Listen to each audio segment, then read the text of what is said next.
Okay. All right, we're back with the second part of our lesson on the true shepherd. We in the first lesson we just did, we went through the book of Ezekiel, chapter 34, and talked there about the problems that the Lord was having with the shepherds in Israel, or of Israel in that day, in Ezekiel's day. And again, we mentioned it actually started way before that. It went all the way back to Aaron, right after they left Israel. Right after they left Egypt. When Moses went to the mountain the first time to talk to God after they crossed the Red Sea, when Moses stayed longer than they expected, they weren't very patient, and they ordered the priest to build them an idol, a golden calf, and Aaron helped them do it. He knew better. When he was approached by Moses about it, he knew better, and I believe he repented of it, but he should have never done it to start with. He should have known better. Him being the high priest was in leadership and was a type of shepherd. We call pastors under shepherds today, because we know that the Lord Jesus Christ is the shepherd over his churches, but the high priest was similar to that. He was entrusted, or should have been entrusted by God, to lead the people of Israel and lead them in the right direction. And Aaron failed at that several times during their trek through the wilderness. There were high priests after Aaron that displeased God. Some of them lost their life because of it. Some of them, their children lost their lives, or their adult children, I should say, lost their lives because of those things. And certainly in Jeremiah and Isaiah's day, you see where those false priests and false prophets that were in the temple were preaching prosperity and good things to come, and Jeremiah and Isaiah were preaching something totally different. They were preaching what God was giving them to preach, and God even said those priests, those prophets, claimed to be giving the people my words, and they're not my words. I haven't spoken with them. Is what God said. He said, this is their own imagination. Well, I've not given them the words to preach. He was giving his word to preach to just a few men, and Jeremiah and Isaiah were part of those men. There were others, but now we turn to the New Testament in our study on the true shepherd. And again, we saw at the end of our study in Ezekiel 34 where the Lord is going to send a shepherd who's going to come from the lineage of David.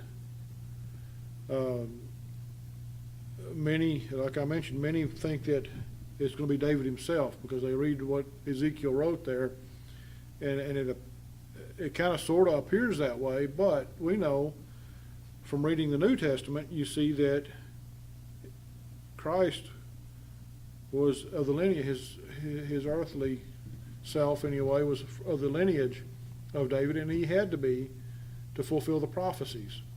And that prophecy in Ezekiel is one of those that he fulfilled partially in the day that he was on this earth, and he'll fulfill the rest of it in the future.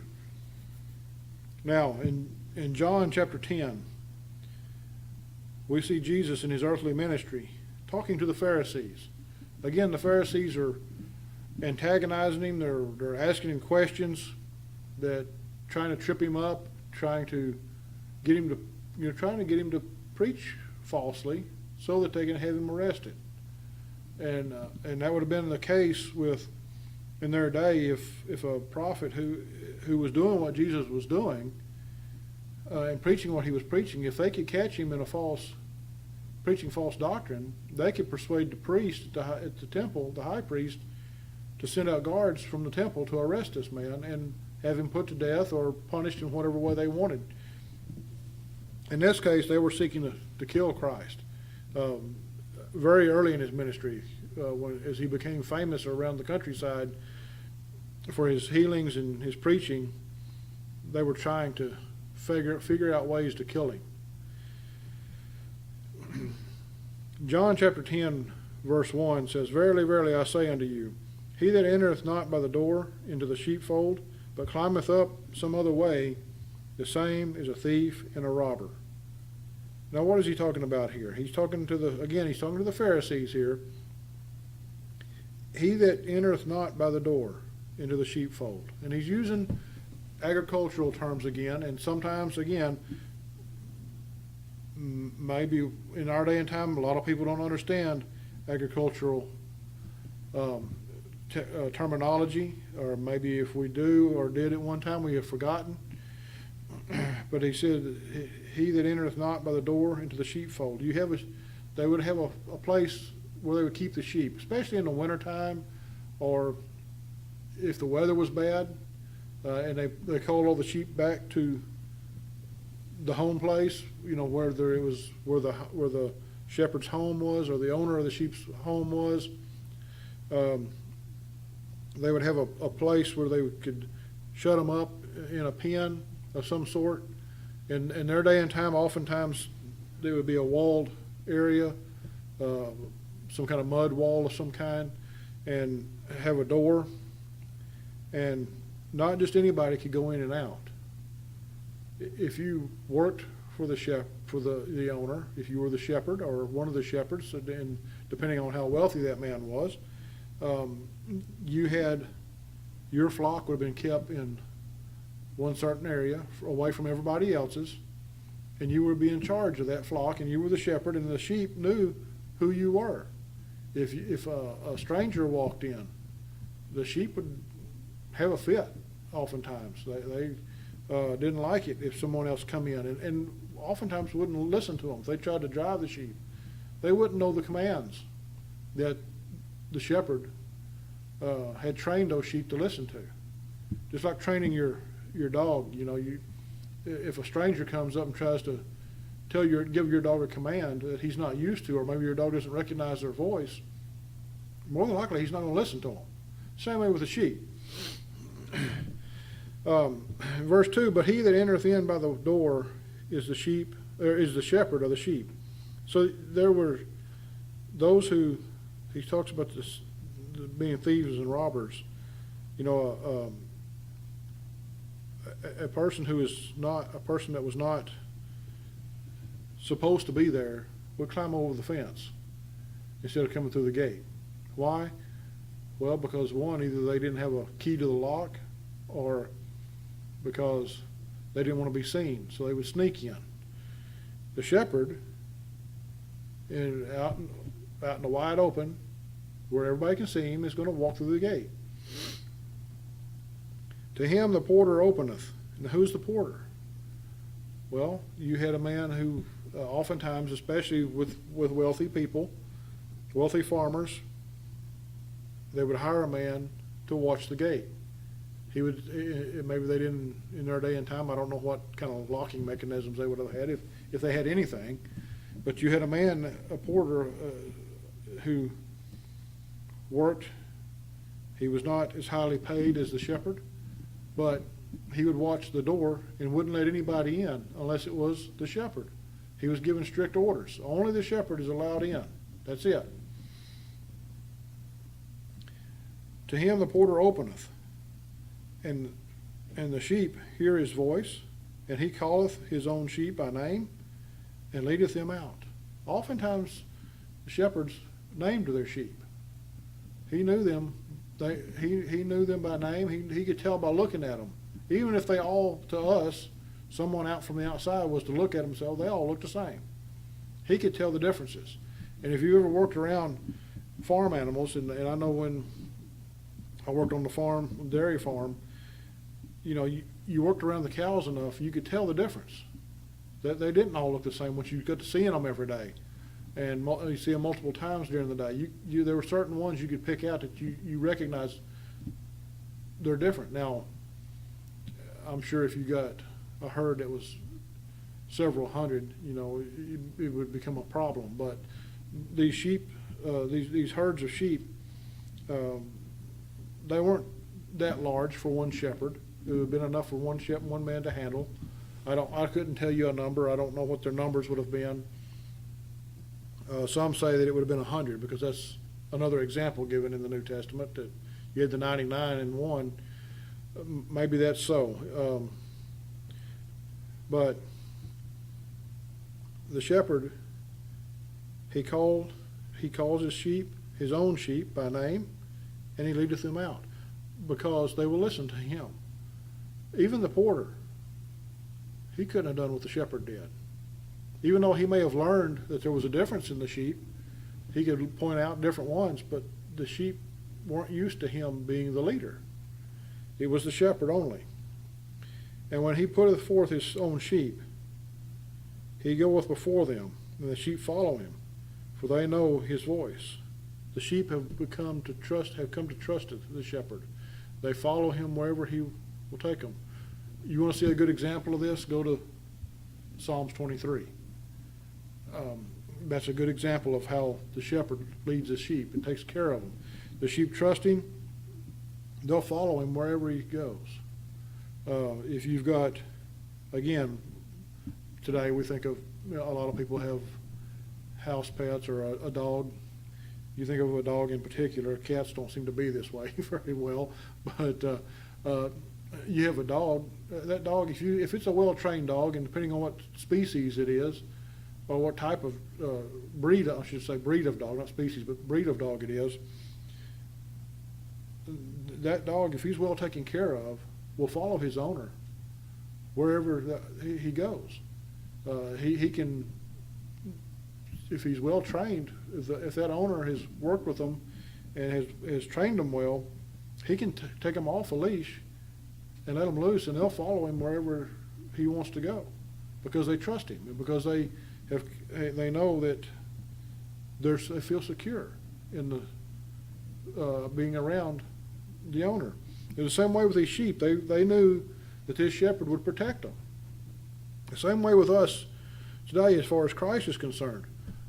We follow Christ because we know that's where our protection is. That's where we feel safe, is in the arms of Christ. A stranger will they not follow, but will flee from him, for they know not the voice of strangers. Now, we talked about false doctrine earlier, and we talked about how in Israel, in the old days, they began following after false doctrine, and false prophets, and false teachers, and idols, and false gods.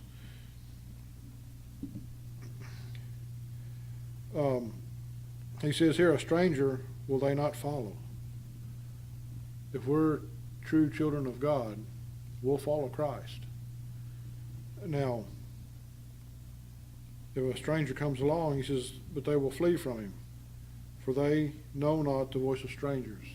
If we're well read in the Scriptures, if we're following Christ in our daily lives, we'll know his voice when it comes. We'll know whether it's truth or not. We'll know if we hear someone preaching, we know if they're telling the truth or not. And again, as the Bereans did, we should study what we hear preached.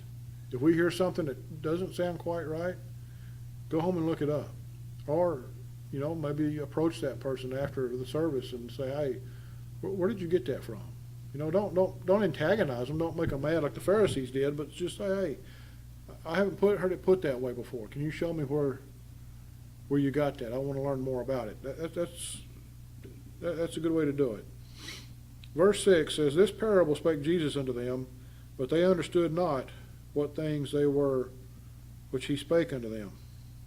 Now remember, again, he's talking to the Pharisees here, not to the church, the apostles, the multitude is following him. This is to the Pharisees. Then Jesus said unto them again, verily, verily, I say unto you, I am the door of the sheep. So he has told them this parable in verses 1 through 5. Now he begins to explain the parable. I am the door of the sheep.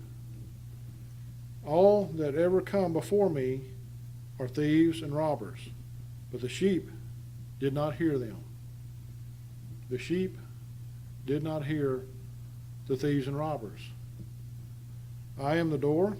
By me, if any man enter in, he shall be saved, and shall go in and out and find pasture. So,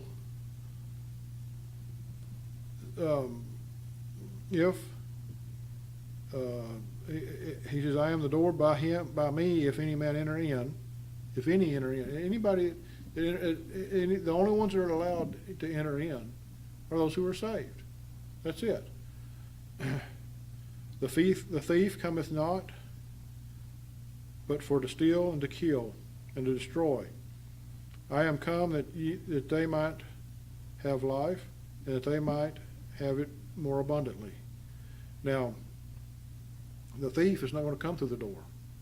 Why? Again, you got a porter there. Porter's not going to let him in because he's not the shepherd. He doesn't recognize his voice. He's going to have to crawl over the wall and sneak in if he gets in. And even then, remember, he's still not saved because and we see that in churches today. People who make false professions, or maybe we see people who come in. You know, there was a trend for a while, and I'm assuming it's still going around some. You would see a group of people who did not believe like a certain church did, but they would see that church's congregation is getting low in numbers, and they would go and join, maybe a few at a time, eventually building the numbers back up at that congregation, and before you knew it, they had taken over the congregation and brought in false doctrine. A lot of the churches in this area that used to believe Baptist doctrine, that's happened to. That's happened all over this country. People will go in. I know the Pentecostals and the Holiness sometimes used to be big on that. They would see a Baptist church that was getting low on numbers, and they'd go and they would come and claim to believe like they did, and they would talk about grace and about church doctrines and those things, and then before you knew it, they outvoted everybody else. They'd vote out the pastor and bring in their own man, or they would persuade the pastor to start preaching Pentecostal doctrine. You see a church where a man, maybe he was sound at one time, and then all of a sudden he starts preaching faith healing and all that, and all of a sudden the church, it appears as though sometimes they lose their candlestick because they are no longer following the Lord. And that happens. That's the kind of thieves and robbers he's talking about here. They come in and they try to steal away the people from the Lord, from the truth.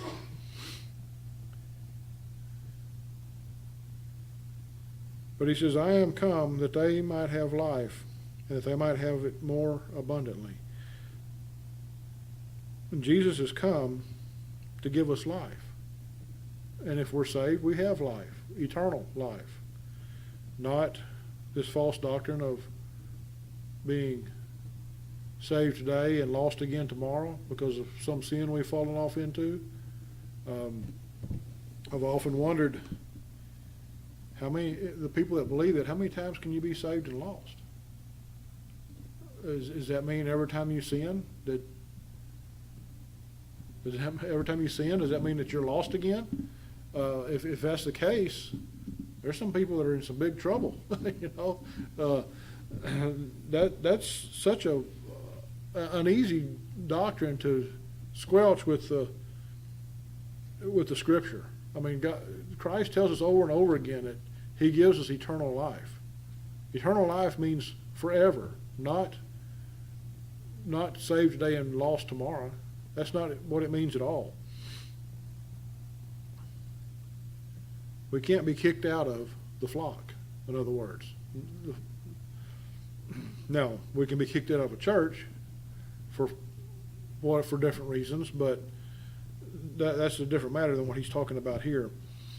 I am the good shepherd. The good shepherd giveth his life for the sheep.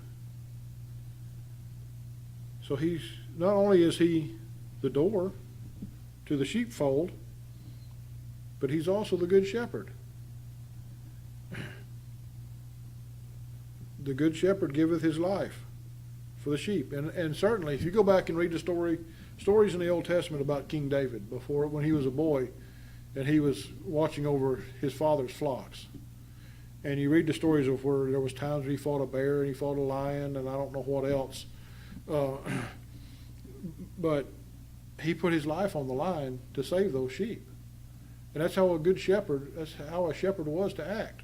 That's how a shepherd was, that was his duty, was to save those sheep and to keep those sheep safe from any wild animal that might be out there, or any snare or anything that would harm them. That shepherd was also to be there to punish the sheep if they strayed. If they, remember the story of the 90 and 9, there was that one that left the flock and Christ went after it. And the common practice was he took his shepherd's crook and broke that sheep's leg, and he would have to carry it. That was the punishment.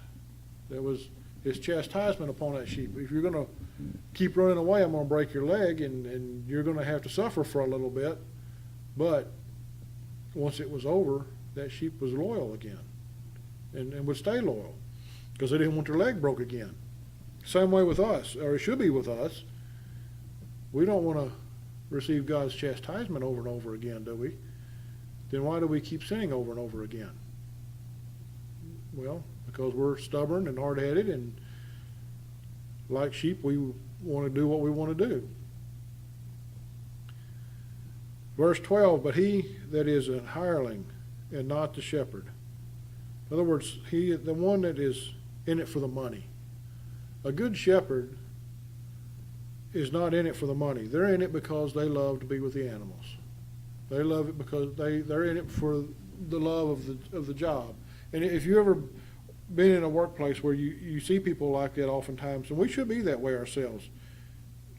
If we take on a job, and I understand that we should have a desire to better ourselves, but if you're truly working to please the Lord, you'll enjoy your job.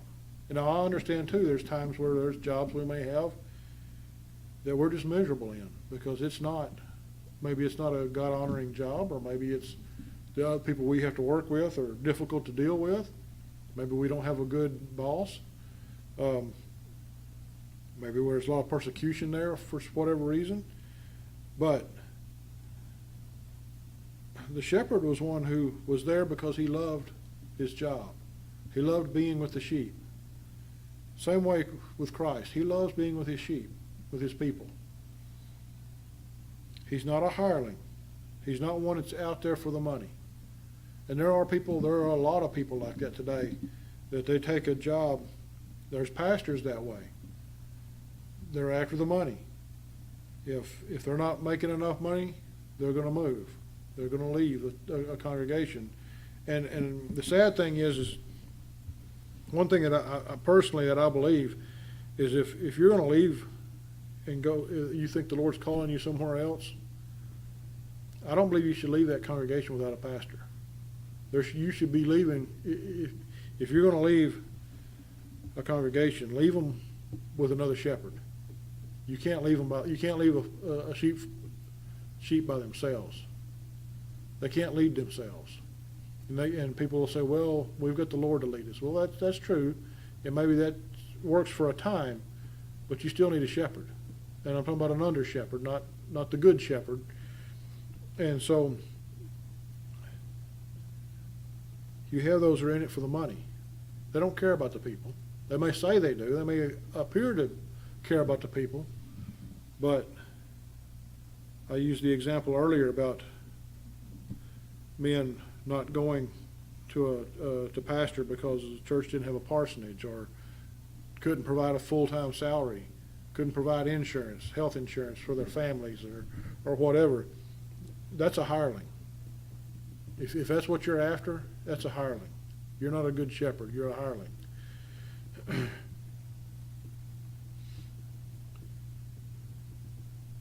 But he that is an hireling and not the shepherd, whose own the sheep are not, seeth the wolf coming, and leaveth the sheep, and fleeteth, and the wolf catcheth them, and scattereth the sheep. And that's the danger.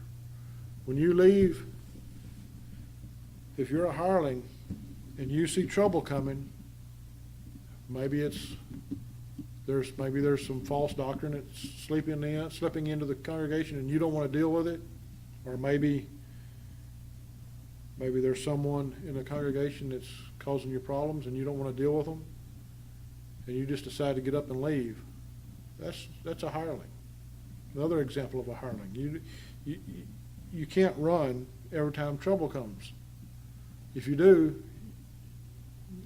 the Lord's not going to use you like you think He will. And He says, the wolf catcheth them and scattereth the sheep. The wolf will come, and talking about the wolf out here, I believe he's talking about Satan or Satan's man, whichever it is, will scatter the sheep. They'll either scatter them, they'll either break the sheep up, the herd up, or the flock, I should say. I keep saying herd, but sheep are in flocks. He'll bust the flock up, they'll scatter. Similar to the way it happened to Israel. Remember, Israel was scattered. The 10 tribes, for sure, are still scattered.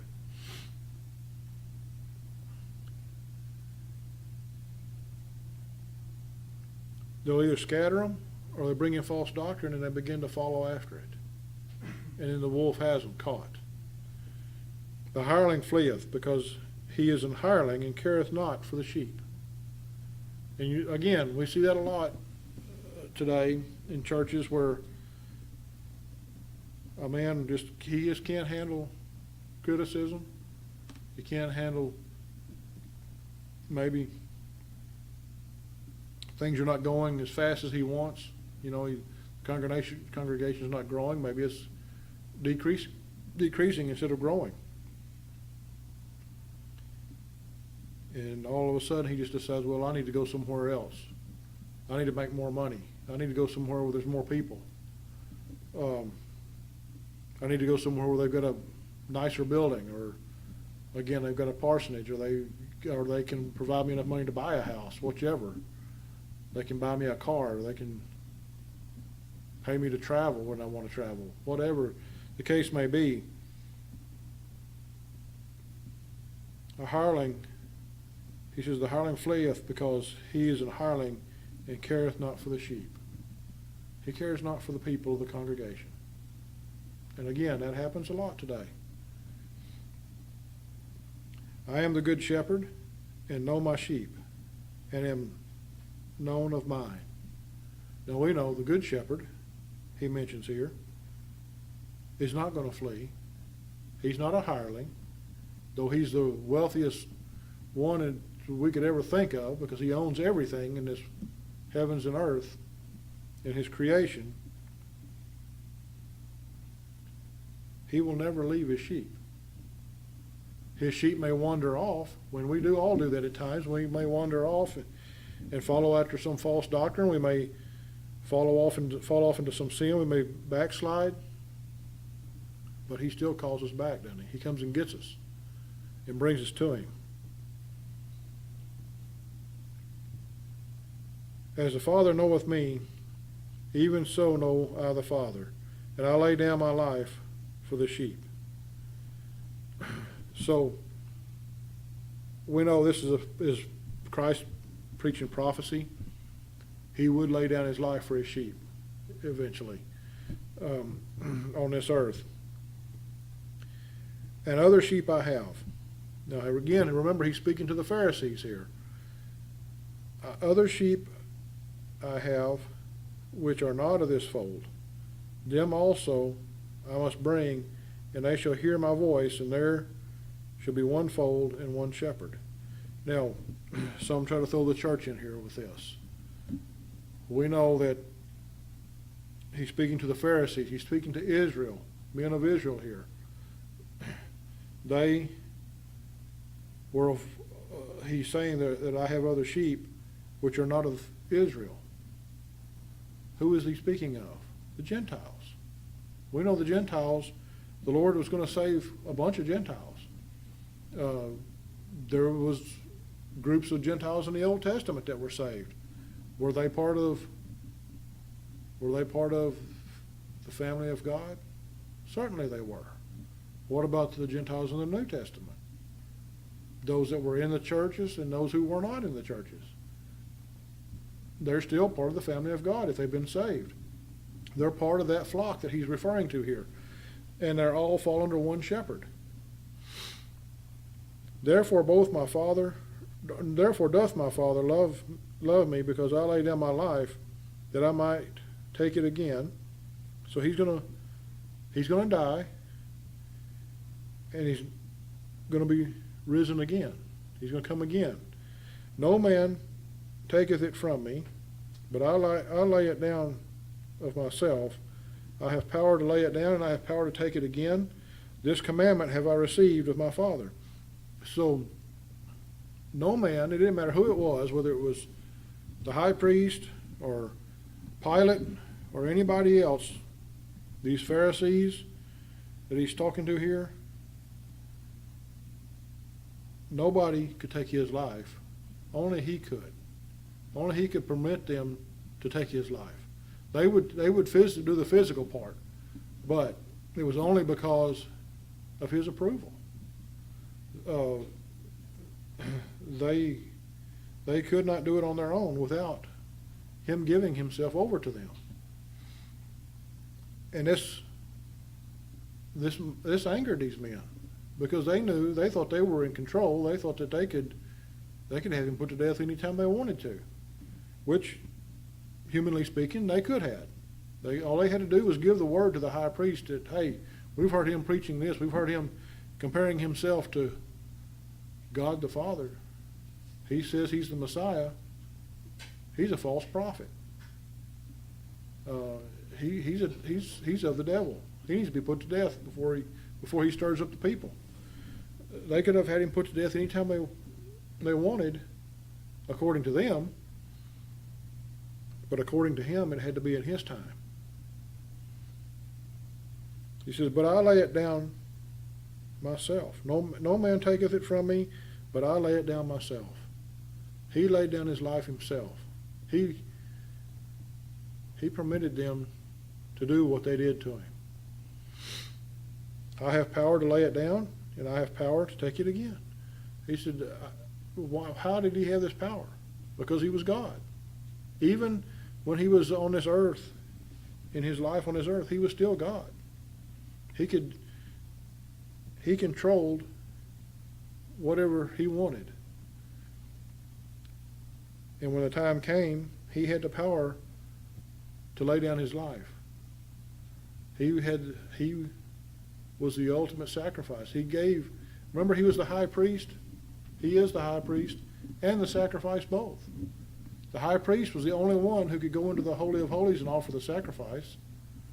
The high priest in Jesus' day, he's not the one that offered this sacrifice. He was against the sacrifice. Pilate had no power in this matter, though he thought he did, but he didn't. Pilate was like a hireling. He was being paid to do a job, and remember, what did he do? He washed his hands of the matter. He could have stopped it, but he didn't. He washed his hands of the matter and turned his back. He was like a hireling that we just read about. He says, I have the power to lay it down. He had the power to lay down his life. And he says, I have the power to take it again. I have the power to raise myself up again. And he did so. And he says, this commandment have I received of my Father. It's my Father who has given me the power to do all of this. Now we know, Jesus even says that him and his Father were one. along with the Holy Spirit. They were all one. But while he was on this earth, he had the power to lay his life down whenever he chose. Now, some say, well, why didn't he do it at a different time? Well, because he had to meet the prophecies. He had to fulfill the prophecies of the Old Testament. And so he did.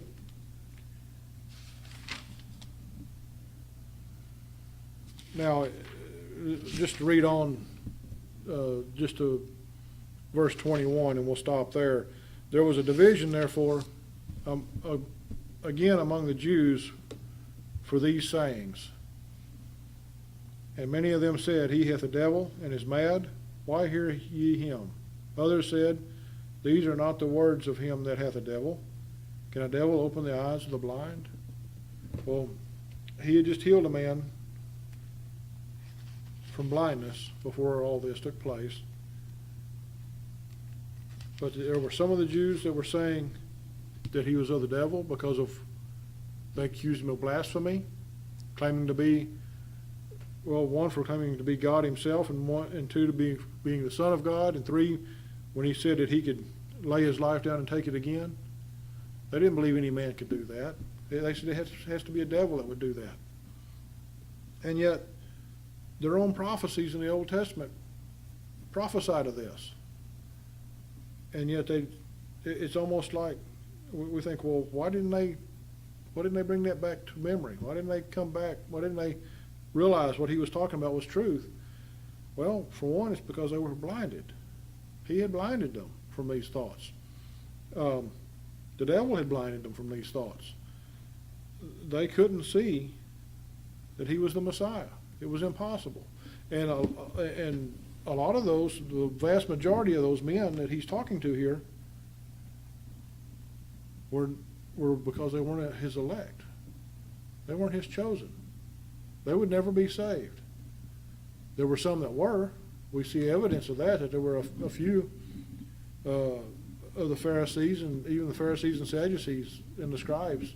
There were times in his ministry where there were some that believed.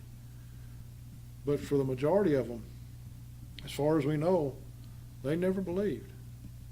They hardened their hearts against the Son of God, the one that they themselves had preached of for all their lives. They turned their backs on. They were in the crowd. They were hollering to crucify him in the court of Pilate. They were the ones who were there mocking him. They were there. Some of them were there at the garden when he was arrested. They saw all of that, and yet they still didn't believe. And all of that was laid out in the Old Testament, in several different places, in the law, in Isaiah, some of the other prophets. David talked about it. And yet they couldn't see it. And notice they said, can a devil open the eyes of the blind? Well, he just healed a man from blindness. But what about them? They were blind. But you notice he didn't heal them, did he? He didn't open their eyes. Not all of them anyway. A few would at some point. But anyway, the true shepherd. Remember, the good shepherd that Jesus talked about was himself. What Ezekiel, what God told Ezekiel to preach to the priest there, to the shepherds over Israel in that day. The shepherd that he talked about, the good shepherd, was the Son of God. It was Jesus Christ. And the priest and the religious leaders all through history in the nation of Israel never understood it. Very few understood it, I should say. There were very few of them understood that the Son of God was actually physically going to come to earth and die as a sacrifice. Even though the law of Moses, all the sacrifices that they offered pointed to that direction. And they were told that that's what they were for. Aaron, from the very beginning, was told to offer a sin sacrifice once a year, an atonement for the sins of the nation.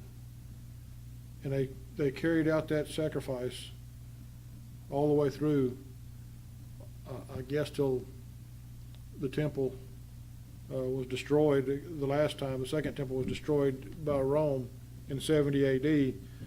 As far as I know, there's been no sacrifices since for that, because they have no temple. They have no altars anymore. And they're scattered. They're preparing for the third temple. They're preparing to start making those sacrifices again, and it's coming. We see evidence of that it's coming. But right now, they're not worshiping the true God. The God that they worship is a false God. Yes, he's the same God that we read of in the Old Testament, but they don't believe in his Son. And if you don't believe, what did Jesus say? If you believe in me, you believe in the Father also. I may have butchered that, but something like that. But if you can't believe in God and not believe in the Son. So we'll stop there for today.